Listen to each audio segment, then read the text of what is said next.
Hi, everybody, and welcome to a special edition of Craig's Corner. Carmine Vetrano with you, and alongside me is New York Bobcats head coach and general manager Craig Doremus. And Craig, here we are. It's funny to think not too long ago we were opening up the EHL season, and now we just closed the 2014-15 regular season as the Bobcats get set for the playoffs this weekend. But before we get into that, the Bobcats close up the 14-15 season, and a big last weekend, if you would, in the regular season. The club took on New York Alpacor on Saturday and the Hartford Wolfpack on Sunday, and two big games. I mean, I know you guys already clinched the playoffs. Actually, the other two teams clinched as well, but in terms of getting ready for the playoffs, and you guys were just firing on all cylinders. Let's talk about that Saturday game, doubling up Alpacor 8-4. Lucas Brown picks up his first hat trick, and it just seemed again like everything was rolling. Just take us through that game. Obviously, when you talk about New York Alpacor and the New York Bobcats, it's a rivalry game. So we identified that before the game. We spoke about it in terms of the 2 points and what it does for our program as far as the New York City demographic. So we're able to come out and match their intensity early, get on top of them, and then the game was a lot tighter than the 8-4 score indicates. It was a 4-3 game at 1 point, and our guys just continued to work hard and persevere and get some pucks behind a very good goaltender. I was happy with the way the team battled. The intensity was good. It's like a playoff-like atmosphere when you play Alpacor, again, just because of the rivalry. So I was really happy with the way we were able to respond and get the 2 points at home. The next day, the Hartford Wolfpack come in, and again, another type of rival game. And it just pretty much all season, these games have been close, whether it's here at Twin Rinks or up in Hartford. And a 4-2 win, and it just seemed like you guys were, again, able to control that play, get contributions from both offense, defense, and goaltending, and just it was a big win to just close out the season on a high note. Absolutely, you said it right. We spoke before the game about wanting to go into the playoffs playing good hockey, and we were actually happy that we were playing the Wolfpack before the playoffs because, like you said, they are a quality opponent. They play a playoff-like game. They're very hard on pucks, very physical, good team. So I was happy with the way the team played. The game was 3-2 there. We got an empty netter late, so it was a tighter game, but really happy with how the team performed, like you said, offensively and defensively. And for us, again, to be playing good hockey going into playoffs is important. Well, for you, you were taking over the head coach duties about halfway through the season, and you could take a look from August or from training camp to now.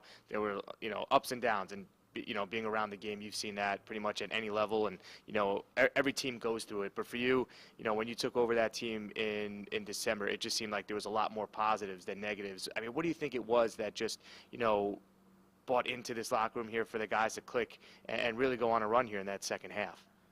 I don't think it was anything crazy. We didn't reinvent the wheel. Obviously, we built on the foundation that Kevin Kerr built here in the first year and a half he was here.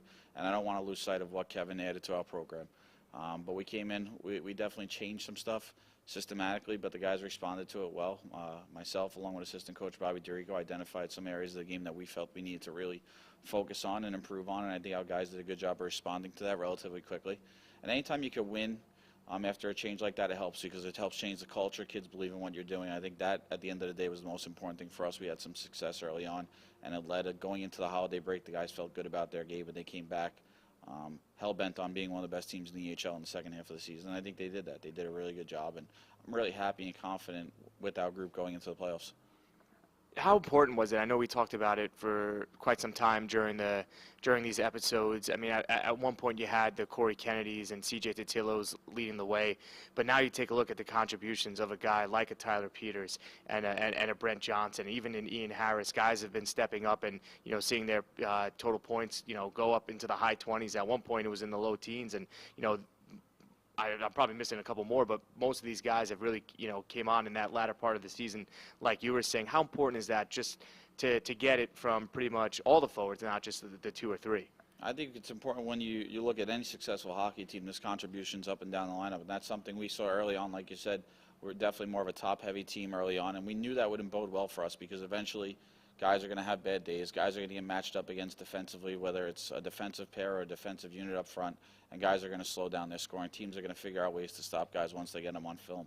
So it's important for us to create that depth within our own lineup to have scoring from, hopefully 4, if not 3 lines. And I think right now we have contributions from up and down all 4 of our forward lines. And our defensive groups really responded well. Obviously, with Joey McGuire leaving, created a void and some playing time available for some of our younger blue liners. And they've responded really well. Some guys have stepped up and really played their best hockey of the year here as we go into the playoffs. And our forward group, like you said, certain guys, and I can't even list them all the guys have responded and really stepped up and played hard and played well, and I think they've been rewarded on the score sheet. Well, speaking of won rewards, David Clayman gets a chance to go play college hockey next year at Western New England, and he's another college commitment. We talked about it in the last episode. Charles Barber goes to Plattsburgh following next junior season, but Clayman's a guy that you guys picked up earlier in the season, and really you saw his game progress from day one that he was in this locker room to now, and he just kept finding the back of the net. He's been one of the guys that you've been able to rely on here late in the season. Just take us through that process and how David came a Golden Bear. I think when you talk about the Clayman situation, you have to talk about how you got him. We were needing some forwards at the time, and we had a talk from a team that was looking to move somebody, so we acquired David. And to truth be told, it wasn't with much expectation, just fill a role.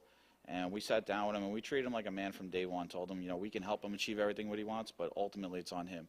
And he's done a good job of being accountable for his actions on and off the ice. He's really produced for us offensively, been a great addition, and he plays the way we want to play. He keeps things simple, but to the point where he's very effective, especially in the offensive zone.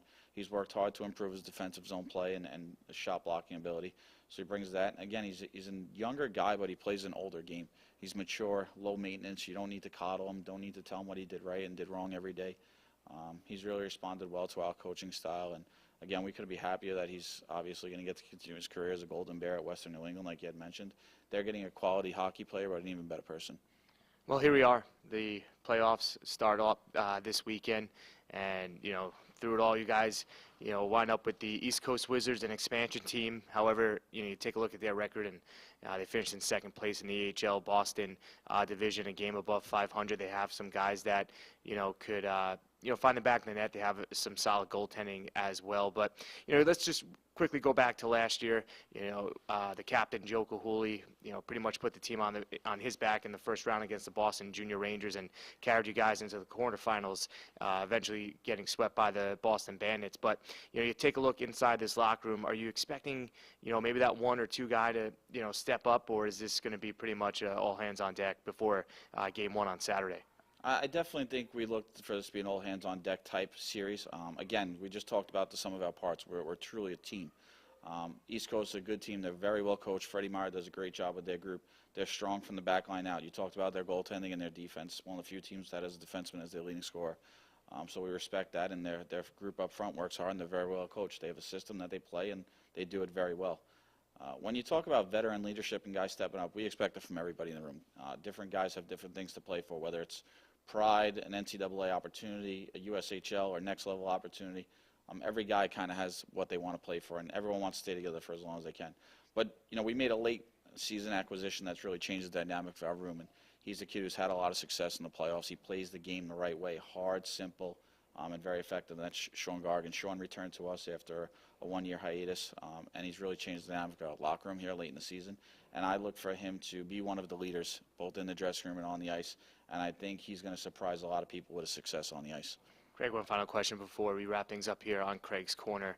You take a look at this first round, and it's best of three, so double elimination, and, anything could happen. It's a new season. You hear it at any level, minors, the NHL. It's a new season, and anything could happen. A team could get hot and, surprise and pull off the upset. But for you guys, having the luxury of having all three games here, what's just a message right now to the guys to just not overlook, the importance of game one on Saturday and just, worry about those 60 minutes in front of you, not games 2 and 3, and just get that first win? I think we started it this week during practice, just speaking about the playoff series and getting off to a good start, taking it one game at a time. Our guys have known that's kind of been the way we've approached it for the second half of the year with Bobby and I. It's just worry about that day. Don't worry about what anyone else is doing. And again, we haven't even spoke much about East Coast yet. We're really just making sure that we're ready to play our style of game, see if they could play it well. But I'm confident. I can't say it enough. I'm confident in our group. I think we're going to open some eyes here in the playoffs, and I fully expect us to win. All right. Best of luck this weekend. Thank you. All right, fans, the EAHL first round kicks off this Saturday as the East Coast Wizards, the number 10 seed, takes on your New York Bobcats, the number 7 seed. You can catch all the action live on fasthockey.com. And for more information, including the EAHL playoff bracket, head to nybobcats.com.